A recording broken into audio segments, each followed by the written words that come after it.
O mercado de trabalho brasileiro registrou números históricos em novembro. O desemprego caiu para 5,2%, a menor taxa desde 2012, com 103 milhões de brasileiros empregados. Ao mesmo tempo, o CAGED mostra que o país criou 85 mil vagas formais no mês, chegando ao recorde de 49 milhões de vínculos com carteira assinada. O salário médio também subiu para R$ 3.574, segundo o IBGE, com uma alta real de 4,5% no ano. Então, vamos dar uma olhada nos números com mais detalhes. Para isso, a gente preparou aqui uma tela para mostrar para vocês sobre, então, esse recorde histórico. O desemprego atinge menor taxa desde 2012, de acordo com a PNAD contínua, a pesquisa do IBGE, o desemprego caiu, então, para 5,2% no trimestre encerrado no mês de novembro. É a menor taxa desde 2012, com 103 milhões de brasileiros empregados e um salário médio de R$ 3.574. Esse rendimento é 4,5% acima da inflação. Outros dados relevantes que nós separamos: 5,6 milhões de pessoas seguem buscando emprego. Esse é o menor número histórico. 59% da população em idade de trabalhar está empregada, o que também é um recorde para a série histórica, e houve uma queda de 988 mil desempregados em um ano, ou seja, em 2025, quase 1 milhão de pessoas conseguiram um emprego, conseguiram se realocar no mercado de trabalho. Já o CAGED, o Cadastro Geral de Empregados e Desempregados, que também foi divulgado hoje, só que pelo Ministério do Trabalho, revela que foram criadas pouco mais de 85 mil vagas com carteira assinada. Foram 85.864 vagas criadas no mês de novembro, levando o país ao recorde de 49 milhões de empregos formais com CLT e todos os direitos trabalhistas garantidos. 1.890.000 é o número, então, de vagas que foram criadas em 2025, de janeiro a novembro desse ano. E entre os setores que mais contrataram, a gente destaca que o comércio foi o que foi mais responsável pela maioria dessas vagas, 78.249, e o setor de serviços aparece na sequência, gerando 75.131 empregos. O salário médio, de acordo com o CAGED, é um pouco menor do que foi apresentado pelo IBGE, foi de R$ 2.310,78, uma alta de 3%. Jovens entre 18 e 24 anos ocuparam 79.567 das vagas que foram criadas nesse período de 2025. Porém, um dado importante é que é o menor mês de novembro, o menor número para o mês de novembro da série histórica, o que sinaliza uma queda nas admissões. E o presidente Lula usou as redes sociais hoje para comemorar os números do mercado de trabalho. Vamos ver.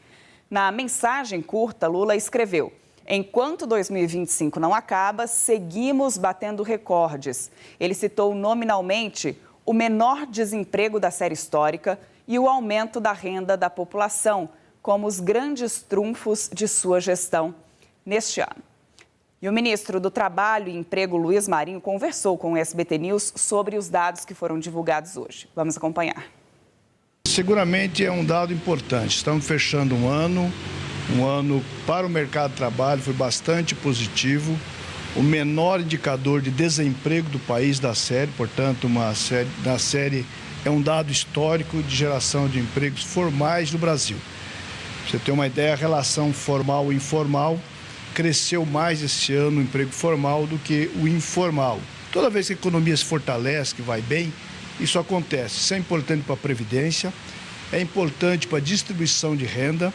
E os dados de distribuição de renda têm um impacto muito grande, especialmente pelas políticas públicas de crescimento do salário mínimo e também da isenção do imposto de renda.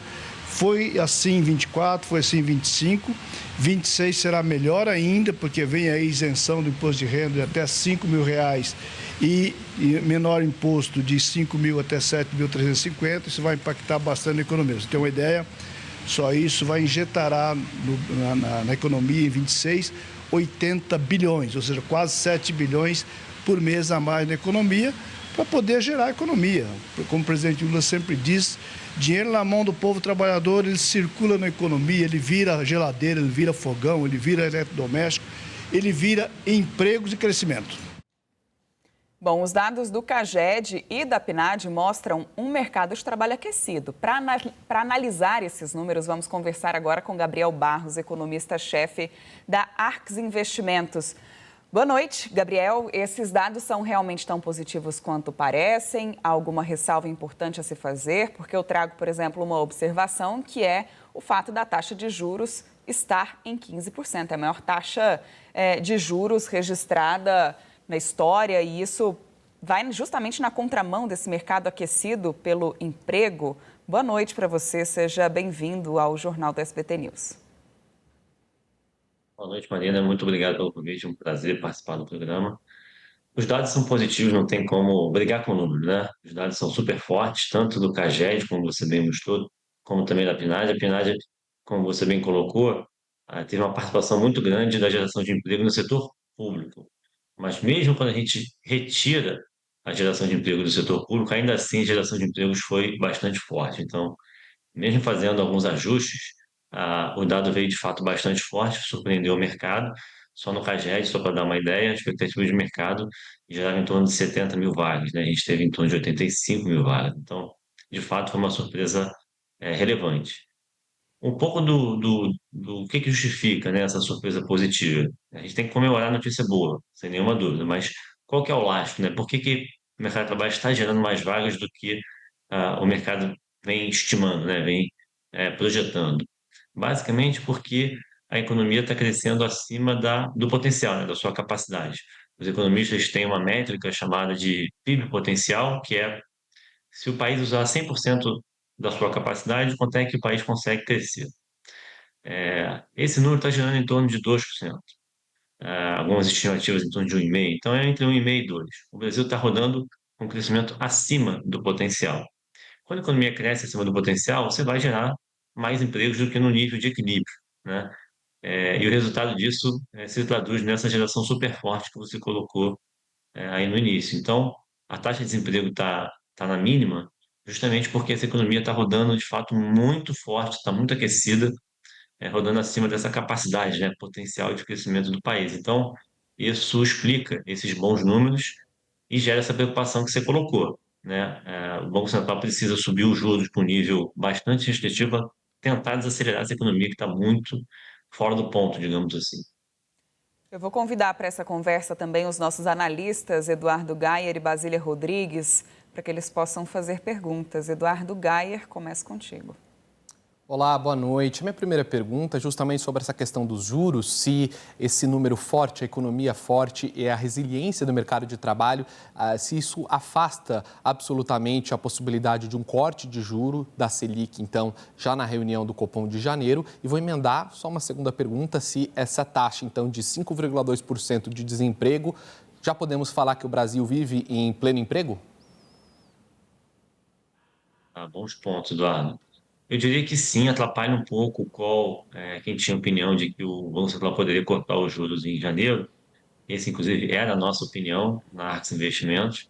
A gente tinha o Banco Central cortando os juros em janeiro, em 25 pontos, ou em março, com 50. Conceitualmente, são equivalentes, não muda muito, economicamente falando, do ponto de vista conceitual, mas a nossa maior aposta era de um corte em janeiro, que, com dados tão fortes no mercado de trabalho, podem ficar um pouco afastados, basicamente pelo receio desse mercado de trabalho super forte, não só com a geração de vagas, mas também com o salário, contaminar a inflação de serviços.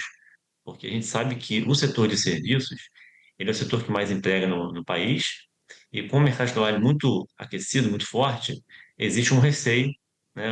Historicamente tem uma correlação muito alta de um mercado de trabalho apertado, com uma inflação de serviços também fora do ponto. Então, essa preocupação com a inflação de serviços pode sim acabar fazendo com que o corte não venha em janeiro, fique para março. dá para dizer que a gente está em pleno emprego? A gente está melhor do que o pleno emprego, né? Se a gente for olhar, por exemplo, a taxa de desemprego de equilíbrio no Brasil, as estimativas giram em torno de 7 a 7,5. A gente está com 5,2. Então, o desemprego está abaixo do que a gente considera que seria o de equilíbrio, e isso é reflexo desse superaquecimento da nossa economia. Basília Rodrigues.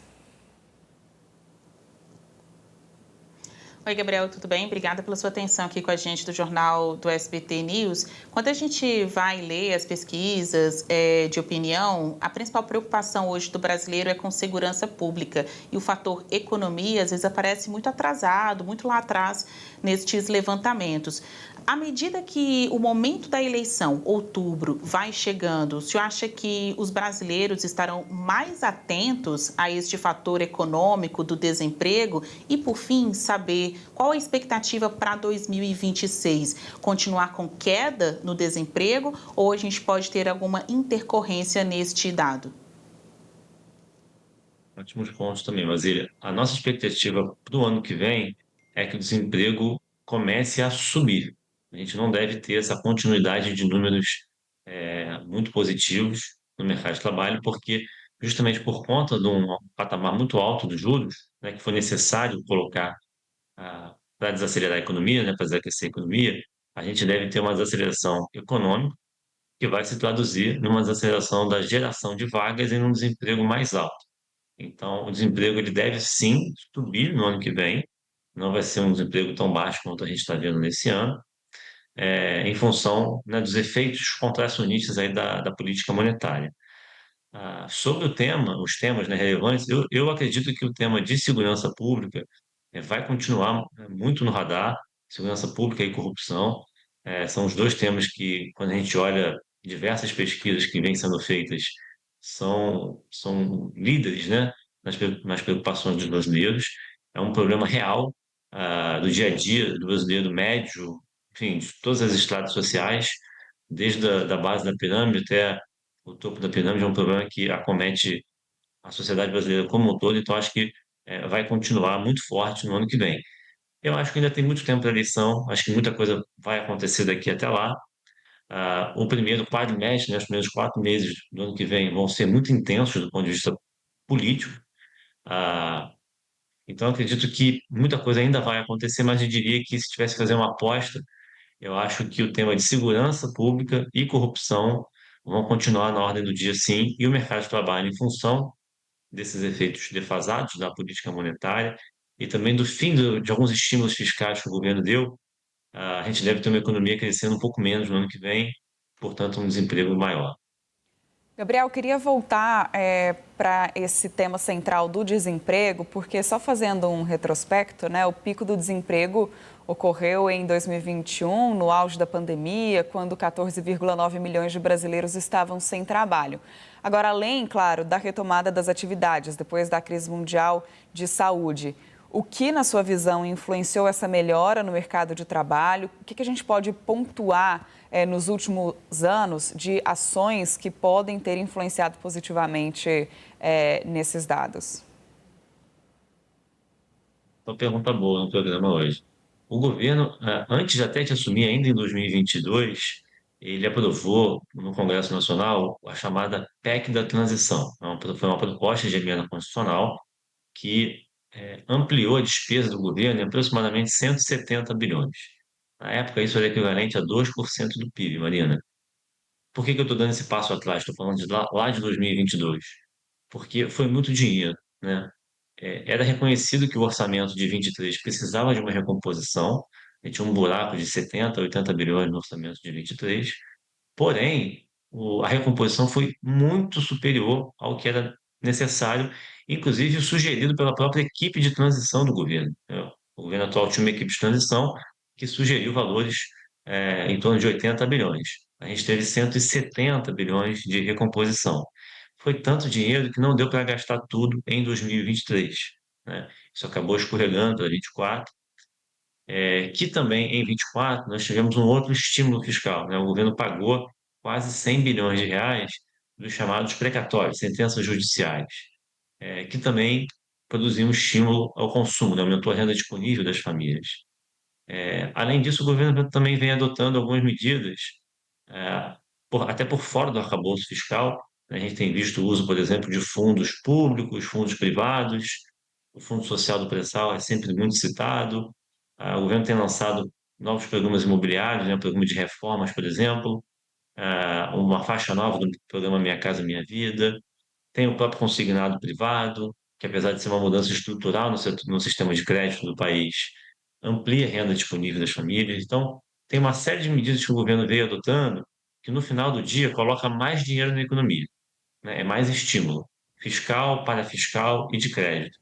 E esses estímulos estão se transformando num PIB mais forte. Então, no fundo, o governo vem, desde antes de assumir, criando uma série de incentivos, né, de estímulos para que a economia reaja. Isso tem funcionado, né, e a economia está crescendo acima do potencial, mas não é sustentável que isso continue, né? A gente sempre gosta de desemprego baixo, é sempre bom para a sociedade, mas precisa ser em bases recorrentes, né?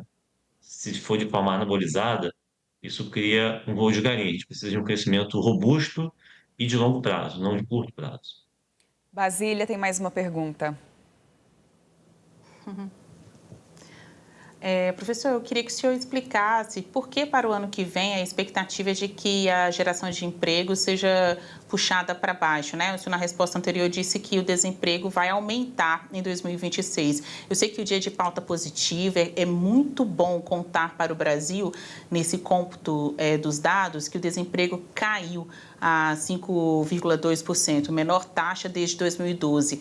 Esta é a manchete do dia. Mas para o senhor explicar melhor o que o senhor disse há pouco, por que para 2026 as expectativas são diferentes? Isso tem a ver com fatores internos, externos, ou é aquele tipo de expectativa que a gente não pode apostar? Ela pode mudar no meio do caminho?